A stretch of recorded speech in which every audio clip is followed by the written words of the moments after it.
Do you think, okay, I'm interested to hear your take on this. Do you think music, by knowing the type of music that someone listens to, do you think it says something about them? For sure. And I can tell you that I used it. Well, now I have a partner, so I don't know, but I use it to like, I mean, I think a lot of friends who are music heads too, or music snobs, if you will tell you this is one of the first things that they ask someone, a potential suitor or suitress or whatever. And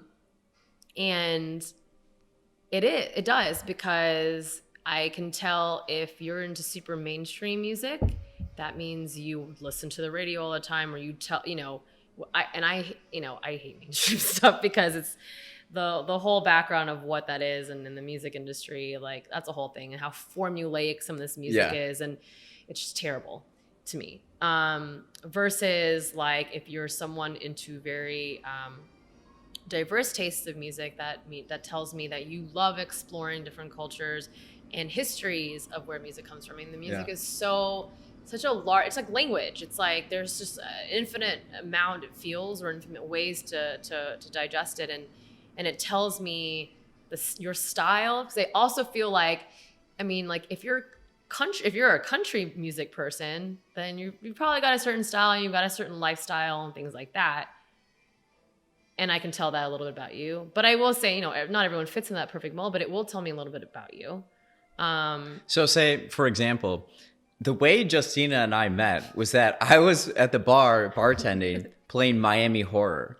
So what goes through your mind when you hear someone play Miami Horror? I'm like, that person likes to dance. They like to be happy. Yeah. Yeah.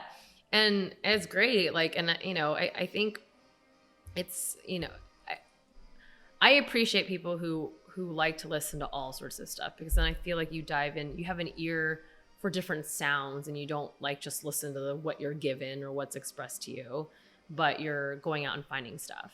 And some people like obscurity. Some people like to go chase the history of things. It just tells me, because like, again, if there's so much footprint into music that you can trace a lot of that stuff back to many different ways and different platforms and things like that. So I feel like, and some people, like, for example, love to go to, record shops and just look at vinyls in different sections and just go pick music that way. I personally love finding music through other people, other cultures, or if I'm watching like a movie and something comes on that catches my eye, like I always have my notepad ready in hand to just write down the song or Shazam it, because to me, like when I curate my music, it has to mean something to me. It's hard for me to go through like a bunch of different artists and just start listening to all their like albums and just go, start picking them. Like to me, I almost leave it up to a little bit to serendipity of how I find my music, because it just makes me more attached to it.